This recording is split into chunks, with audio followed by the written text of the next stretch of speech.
Olá, estudantes da educação de jovens e adultos, tudo bem? Eu sou a professora Ana e estarei com vocês nessa aula de robótica. Para começar, vocês já sabem, peguem o seu caderno, sua folha de registro, coloque a data de hoje, robótica EJA, e o tema da aula que continua sendo sensores e atuadores.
Colocaram a data? Então nós vamos começar a aula relembrando. A aula anterior nós falamos sobre sensores e atuadores ligados aos animais, né?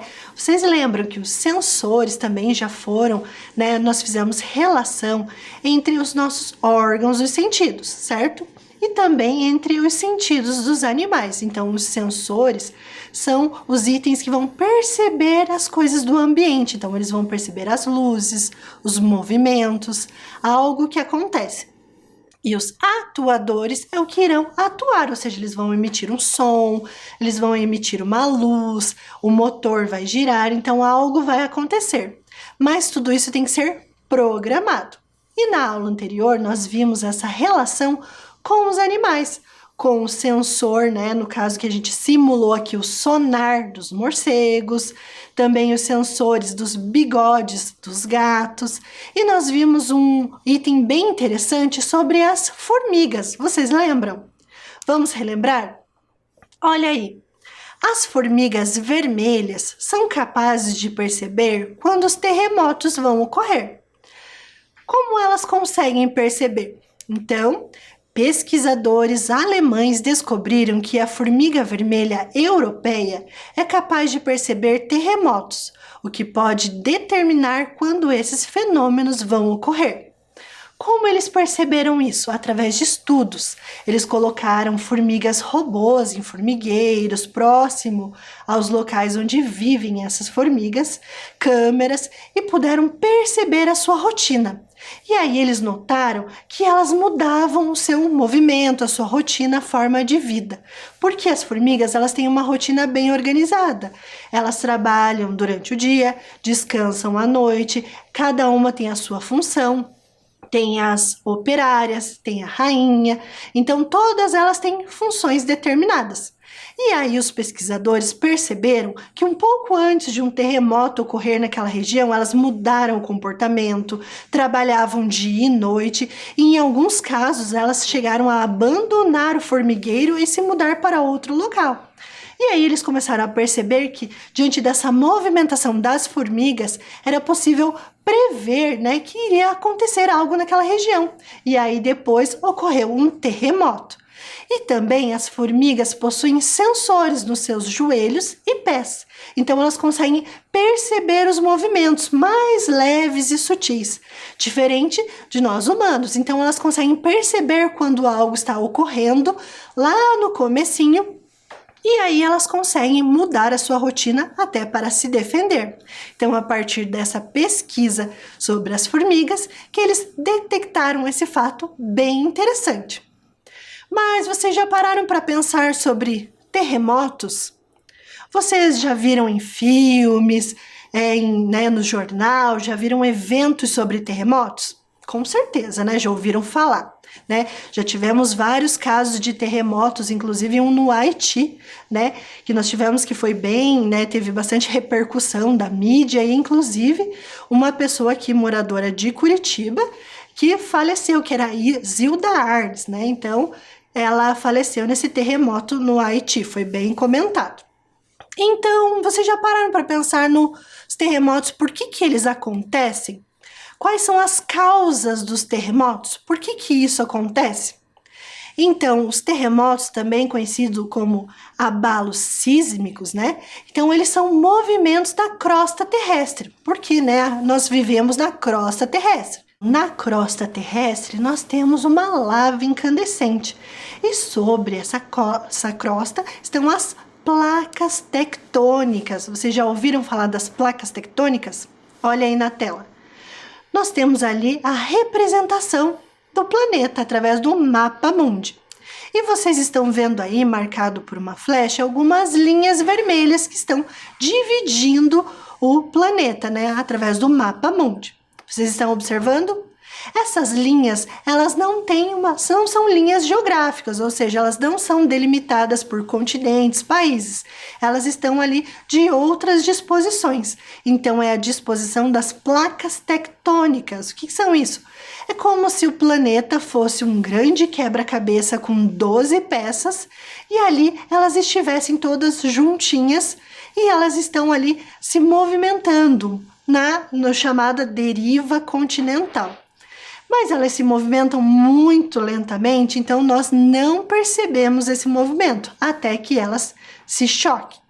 Eu vou mostrar aqui para vocês, olha aqui no mapa. Aqui eu tenho um mapa que eu coloquei aqui para vocês. Observe que nós temos vários espaços, então eu vou colar aqui as placas tectônicas. Aqui tem uma placa aqui, tem uma placa aqui.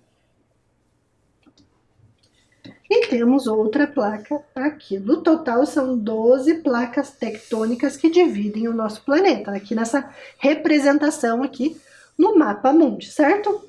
Observe que onde ele está recortado é onde está a divisão dessas placas.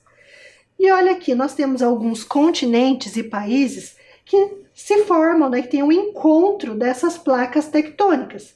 Então, nessas regiões acontecem, né, com maior probabilidade, os terremotos. Observe aqui na América Central, na América do Norte, aqui nos Estados Unidos, aqui nessa região aqui da Ásia. Na Ásia aqui nós temos, olha aqui, vários recortes. Então, vocês sempre conseguem ouvir, né, que esses abalos, né, sísmicos, chamados também assim, que são os terremotos, sempre acontecem nessas regiões, porque elas estão aqui, ó, divididas pelas placas tectônicas. No entanto, que, né, os primeiros relatos, né, de medidas e questões sobre terremotos foram descobertos e foram estudados principalmente nessas regiões aqui, porque eles sofriam muito com esses abalos e queriam saber como isso poderia, né, o que iria afetar na vida deles. Inclusive, no Japão e alguns outros países, os prédios possuem molas gigantes embaixo deles, para que quando o terremoto aconteça, o prédio não caia. Então ele já tem até um sistema, uma tecnologia para se precaver desses eventos. Então, porque eles sabem que esses eventos irão ocorrer e para que não haja toda uma destruição, então eles já têm até uma tecnologia para isso, certo? Então, observe que aqui nós temos essas divisões das placas tectônicas. Aí você pode me perguntar, e no Brasil, nós podemos ter um terremoto? É pouco provável que isso aconteça. Por quê? Porque imagine que isso aqui é um quebra-cabeça gigante, certo? A América do Sul, e aonde fica o Brasil, na América do Sul, é como se ela estivesse dentro de uma peça do quebra-cabeça. Então, nós não temos nenhuma placa que corte o nosso país. Então, é pouco provável que isso aconteça. Ao contrário de outros locais em que as placas tectônicas estão ali atravessando os seus países. Então, nesses locais, é mais provável que terremotos aconteçam. Olha aí no mapa. Nós temos ali o mapa ali com a placa tectônica e nós temos o Brasil na América do Sul. Então, isso ali está demonstrando bem que a placa tectônica não passa, né, pelo nosso país. Então, é pouco provável que isso aconteça. Mas como as pessoas fazem para medir os terremotos? Vocês já pararam para pensar nisso? Existe um instrumento, né, um sensor, que é chamado de sismógrafo. Vocês já ouviram falar em sismógrafo? Vamos ver o que é isso? Sismógrafo é um instrumento que serve para medir a intensidade das oscilações produzidas pelos tremores de terra. Então, é esse aparelho ali que vocês estão vendo, ele vai detectar os movimentos, os tremores, e é como se ele tivesse uma caneta. Ali ele vai fazer essa caneta, ela vai se movimentar para cima e para baixo conforme a força desse terremoto. Então, ele vai fazer essa medição. Olha aí que interessante. O sismógrafo é utilizado para medir a intensidade dos terremotos, representando os tremores do solo através de gráficos chamados sismogramas. Se alguém já fez um eletrocardiograma do coração, né, se você já fez esse exame, no exame eles vão medindo as batidas do coração e vai saindo um papel com risquinhos para cima e para baixo, né? Em filmes, em novelas, é possível ver, né, esse movimento para cima e para baixo. Então, o sismógrafo, no caso, nos sismogramas dos terremotos, também faz isso, faz esse movimento para cima e para baixo, marcando, né, a intensidade desses eventos. Olha aí, nós temos 3 modelos ali de tremores. Na flechinha vermelha, elas estão maiores. Então, isso quer dizer que quanto maior essa linha, maior esse risco, então quer dizer que o tremor é mais forte. Ali na flechinha roxa, então diminuiu ali esses risquinhos. Então, quer dizer que os tremores estão menores. E ali na flechinha verde nós temos uma linha, então isso significa que o tremor diminuiu ou parou. Então nós temos ali 3 exemplos retirados de sismógrafos, então elas vão fazendo esse movimento, quanto mais forte o tremor, maior essa linha. E vocês sabiam que existem 2 formas de medir a força dos tremores da Terra? Uma que é bem conhecida, que é a escala Richter, que é associada com a energia liberada pelo terremoto, e a escala Mercalli, que é associada com a intensidade do efeito causado pelo terremoto na superfície da Terra. Qual que é a diferença entre as duas? Então, a escala Richter, que é a mais conhecida, ela vai medir o que? A força, a intensidade, através dos sismógrafos. E a escala Mercalli, ela vai medir o efeito, o que aconteceu, né? Qual o efeito na Terra desse tremor. Então, a escala Mercalli não é tão utilizada quanto a escala Richter, porque, por exemplo, se eu tenho um terremoto num local povoado, com vários prédios e construções, por mais que ele não seja tão forte, na escala Mercalli ele vai ter um número alto, porque ele causou destruições, quebras de prédios e coisas. E aí, no caso de um deserto, né, um local que não tenha construções, então um terremoto pode ser muito intenso, mas ele não vai causar efeitos, né, tão visíveis. Então, na escala Mercalli, ele teria um número menor. Por isso que o mais utilizado é a escala Richter, que vai fazer essa medição desses tremores da Terra. E então, o sismógrafo, como eu disse, utilizam a medida em escala Richter, certo? E como que funciona essa escala Richter? Então, ela tem vários números, de acordo com a força, né, com a intensidade desse tremor, ele vai ter um número representado. Por exemplo, o número 5 na escala Richter significa que o terremoto pode causar muitos danos nos prédios das regiões afetadas. Então, se eu tenho um terremoto da escala 1, 1,5, 2, ele pode ser um tremor leve. O tremor, né, número 5 na escala, então é um tremor bem forte, que vai causar destruição, né, vai ter algumas coisas. E acima de 5, então, são tremores muito fortes, então, que tem um efeito bem grande, tanto na sociedade quanto nas pessoas. Então, eles fazem essa medição através da escala Richter, né? Com certeza vocês já ouviram, né, em noticiários ou em filmes, as pessoas falando isso, né? Ah, o terremoto em tal local foi número 3 na escala Richter. Então é isso, significa a intensidade desses tremores. E esses tremores acontecem como? Então, através das placas tectônicas se movimentando. Então, elas podem se chocar ou podem somente fazer um movimento de um lado para o outro. Eu vou mostrar aqui uma representação para vocês aqui. Imagine que aqui nós temos as placas tectônicas que eu expliquei para vocês. E aqui eu tenho alguns prédios, certo? E aqui estão as placas tectônicas lá na deriva continental. E aí elas se encontram. Se o movimento for leve, não vai acontecer muita coisa. Agora, se o encontro for muito forte, ela vai causar um pouco mais de destruição. Então, vamos fazer aqui, ó. Olha, caiu um prédio, o outro balançou, né? E elas podem também fazer esse movimento de um lado para o outro. Lógico que não tão forte assim, né, como eu estou representando, mas elas vão causar este movimento, certo? Então, conforme a movimentação das placas tectônicas, existe essa movimentação aqui na crosta terrestre. Então, aonde começa lá essa movimentação, nós chamamos de epicentro, né, e a parte de fora, epocentro, ou seja, onde acontece esse terremoto. Então, agora, além de mostrar o sismógrafo para vocês, nós vamos falar sobre o sismógrafo da robótica. Sim, nós construímos um sismógrafo com kit de robótica.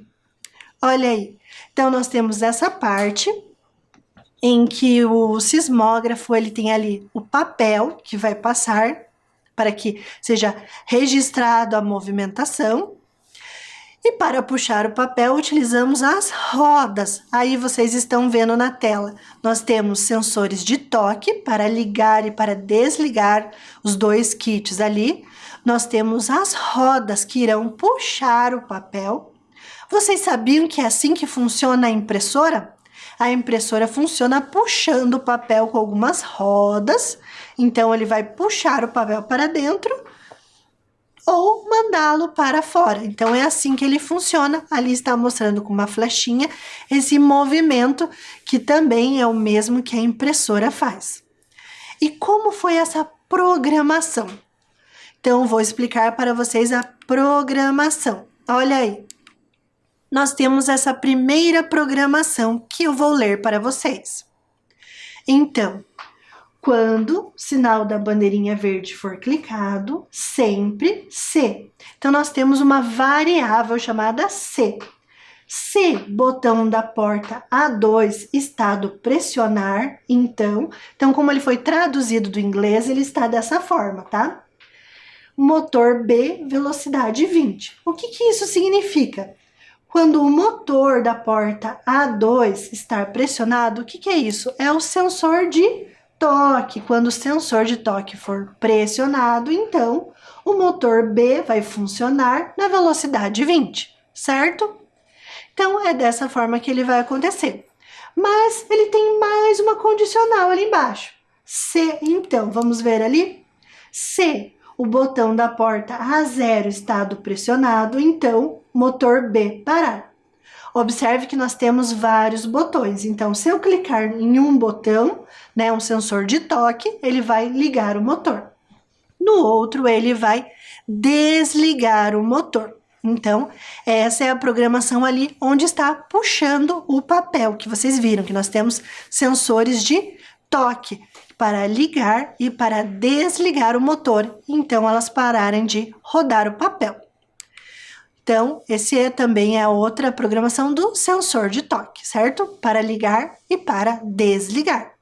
Nós temos mais uma parte de montagem, que é essa que está aparecendo uma caneta, que é o sensor de movimento giroscópio, que vocês já conhecem. E por que ele tem o símbolo do avião?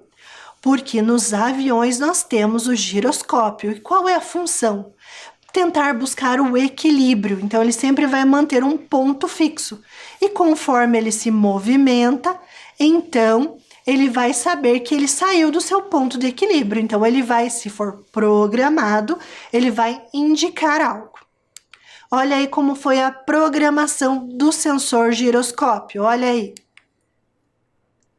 Nós temos ali o sensor defina a variável tremor. E ali embaixo nós temos defina tremor no módulo de aceleração do movimento. Que é isso? É o sensor giroscópio.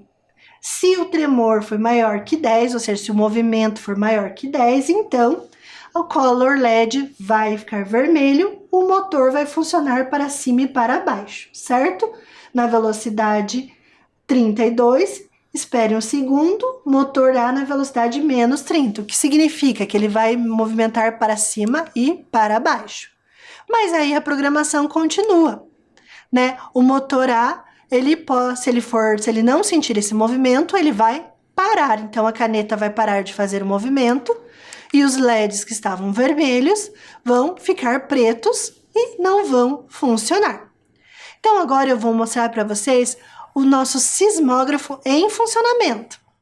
Então, essa aqui é a montagem do sismógrafo da robótica. Olha aqui, nós temos várias montagens aqui da estrutura. Então, nós temos uma estrutura aqui, ó, que eu falei para vocês que vai puxar o papel. Então, tem o sensor de toque para ligar e desligar, como eu mostrei ali para vocês.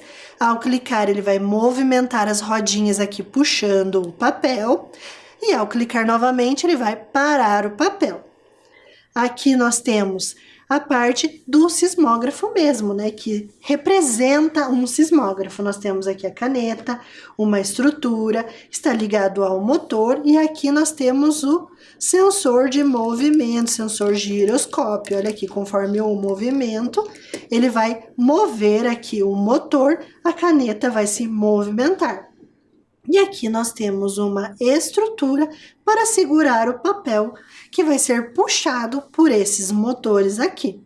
Então, nós temos a estrutura, toda uma organização e como vai funcionar. Olha aqui, conforme o sismógrafo sente a pressão do movimento para cima e para baixo, então a caneta vai se movimentar também para cima e para baixo, fazendo um sismograma, que são essas linhas para cima e para baixo. E ao não ter movimento, ele vai fazer somente uma linha reta, certo? Então, aqui eu vou colocar em funcionamento, então eu vou clicar aqui no sensor. Ele está fazendo somente uma linha reta, ó. Ao movimentar aqui, ó, o meu sensor bem forte, ele vai fazendo os desenhos representando o sol, conforme o sismógrafo. Quanto mais forte o movimento, maiores são os riscos. Eu vou parar aqui um pouquinho e vou mostrar para vocês aqui, ó.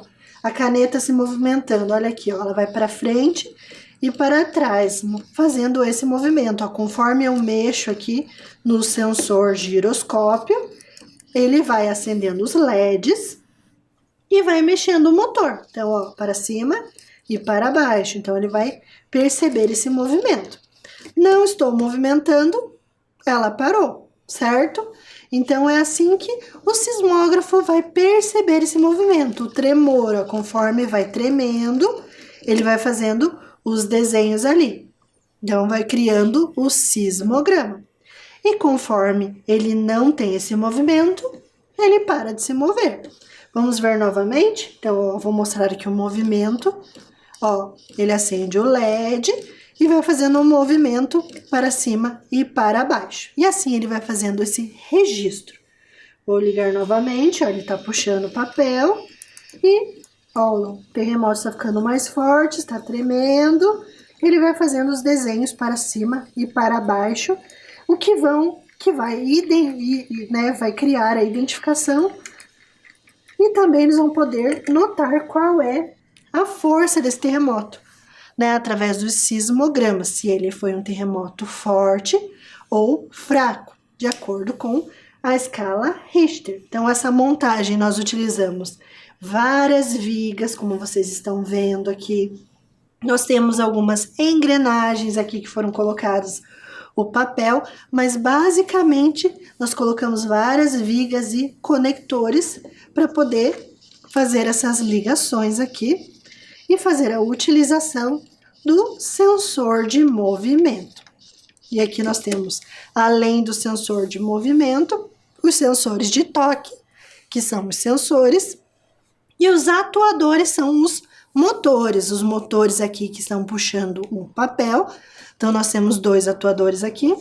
O atuador aqui deste motor que está movimentando essa estrutura aqui da caneta. E também nós temos outro atuador, que são os LEDs, olha aqui, que vão brilhando, demonstrando que está tendo um terremoto, certo? Então, esses são os sensores e atuadores utilizados numa montagem da robótica. Muito interessante, né? Além do sismógrafo da robótica, uma alternativa é o sismógrafo com materiais alternativos, como eu vou mostrar aqui para vocês.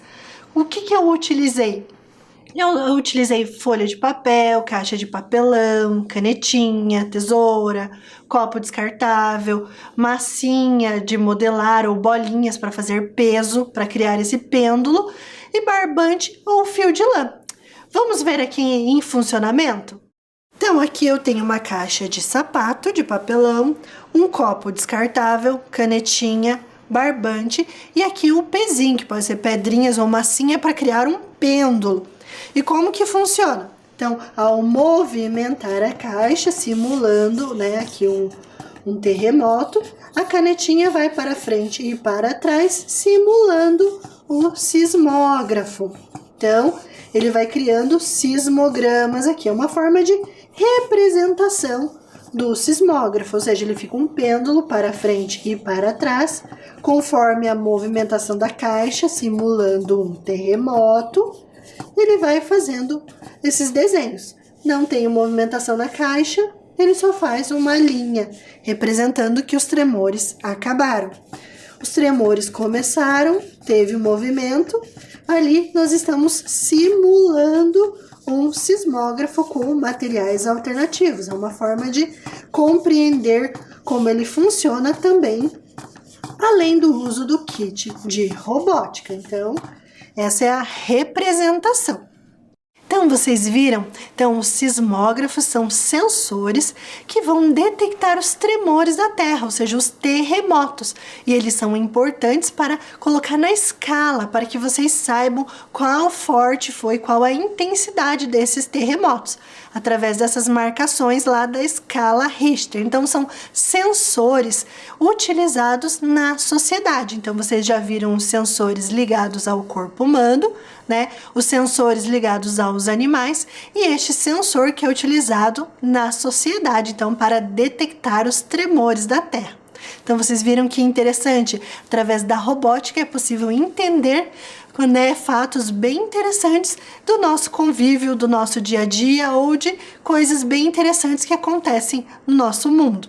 Espero que vocês tenham aprendido várias coisas interessantes nessa aula. Espero que vocês tenham gostado. Até a próxima. Tchau!